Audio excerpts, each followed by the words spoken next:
सोचिए एक ऐसे गांव के बारे में जो किसी भी नक्शे पर है ही नहीं। एक दोस्त है जो बस हवा में गायब हो जाता है, और एक ऐसा सच है जो शायद आपकी रूह कंपा दे।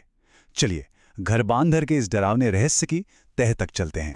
तो कहानी शुरू होती है एकदम घबराहट और डर के माहौल में। मेघा एक बहुत ही बुरे सपने से जागती है।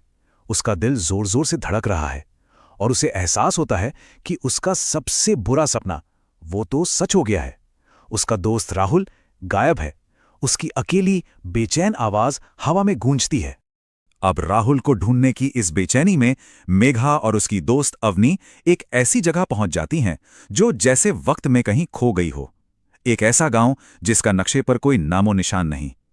यहां के जंगलों में अजीब सरसराहट है और हवा में एक पुराना गहरा राज घुला हुआ है।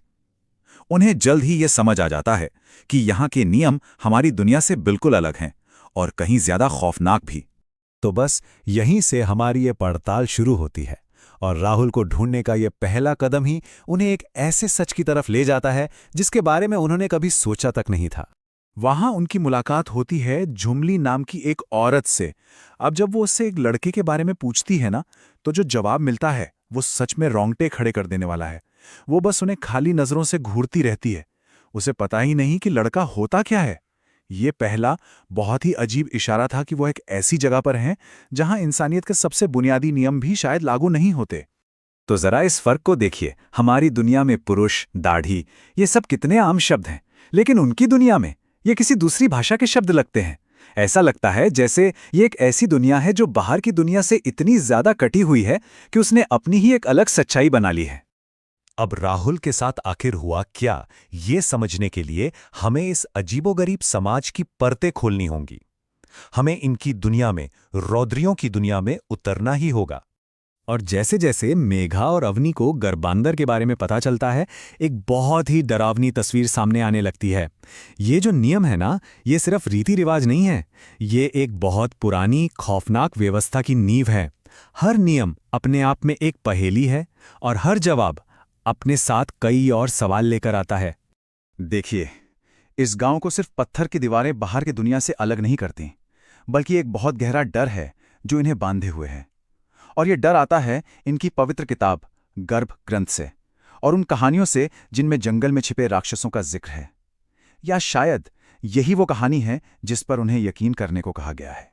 लेकिन हम जानते हैं, हर डर के पीछे एक कहानी होती है, और इस गांव का राज इनकी देवी भुरमा की कहानी में छिपा है।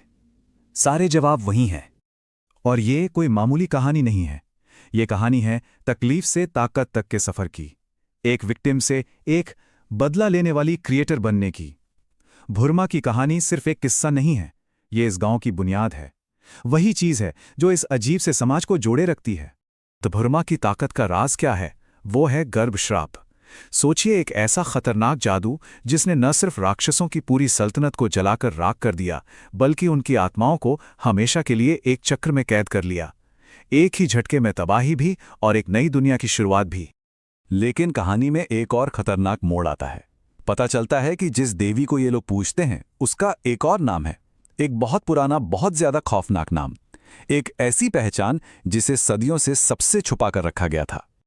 और वो नाम है कालभक्षिणी, जिसका मतलब है समय या आत्माओं को खाने वाली। और यही वो नाम है जो अवनी ने पहले भी कहीं सुना था। अचानक से अतीत का एक छोटा सा सुराग आज के इस बड़े खतरे से जुड़ जाता है। लेकिन एक सवाल अब भी दिमाग में घूम रहा है ना?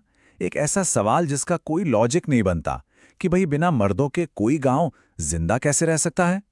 इसका जवाब एक ऐसी रस्म में छिपा है जो कुदरत के कानून को ही पलट कर रख देती है।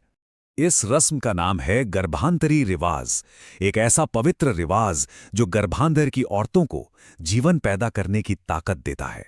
लेकिन इसकी एक बहुत बड़ी, बहुत डरावनी कीमत है। तो इस रिवाज में होता यह है कि एक चुनी हुई औरत पारो को मूर्ति के सामने लाया जाता है। फिर बाकी औरतें मिलकर एक खास, बहुत शक्तिशाली श्लोक का जाप करती हैं। इसके बाद पारो मूर्ति के हाथ से जादुई तरीके से बहता हुआ पानी पीती है, और बस भुरमा के आशीर्वाद से वो गर्भवती हो जाती है। ये एक ऐसा अलौकिक काम है जो इतना असली लगता है कि रोंगटे खड़े हो जाएं। और यहीं पर अवनी के होश उड़ जाते हैं। वो पहचान जाती है कि इस रस्म में जो मंत्र बोला जा रहा है वो वही अधूरा संदेश है जो उसे पहले मिला था, लेकिन इस बार ये पूरा है। रहस्य और भी ज्यादा उलझ जाता है। तो अब देखिए, सारे टुकड़े धीरे धीरे जुड़ रहे हैं। एक तरफ गांव का दुनिया से कटा होना, दूसरी तरफ ये ताकतवर औरतें, बुरमा का वो दूसरा नाम कालभक्षिनी, और ये अजीबोगरीब रस्म। इन सबको मिलाकर राहुल के साथ क्या हुआ होगा, इसकी एक खौफनाक तस्वीर बनने लगती है। तो सवाल सीधा सा है, लेकिन बहुत डरावना है। एक ऐसा गांव जहां कोई मर्द नहीं है, जहां जिंदगी एक आत्माओं को खाने वाली देवी बनाती है। तो ऐसे में क्या होगा जब कोई मर्द गलती से उस गांव में घुस आए? चलिए सुरागों को फिर से जोड़ते हैं। पहला सुराग, यहाँ की औरतें शेरों तक का शिकार कर लेती हैं, मतलब ताकत बेहिसाब है। दूसरा सुराग, उन्हें बच्चे पैदा करने के लिए मर्दों की कोई जरूरत नहीं, वो पूरी तरह से आत्मनिर्भर हैं। और तीसरा और सबसे अहम सुराग, उनकी देवी हैं कालभक्षिणी, यानी सब कुछ निगल जाने वाली, एक डिवाउरर। वो सिर्फ लेती है, देती कुछ नहीं। तो इन सब खौफनाक टुकड़ों को जोड़कर अवनी आखिरकार गांव की उस पवित्र किताब को उठाती है, गर्भ पुराण को, और उन पुराने पन्नों में उसे जवाब मिल जाता है। उसे पता चल जाता है कि राहुल कहाँ हैं, और शायद ये भी कि इस जिंदा गर्भ से बाहर निकलने का रास्ता क्या है। तो अब सवाल ये उठता है कि गर्भांधर की ये खौफनाक सच्चाई जानने के बाद क्या अवनी और मेघा कभी इस गर्भ से बाहर निकल पाएंगी, या फिर वो भी हमेशा के लिए कालभक्षिनी के इस कभी न खत्म होने वाले चक्कर का हिस्सा बन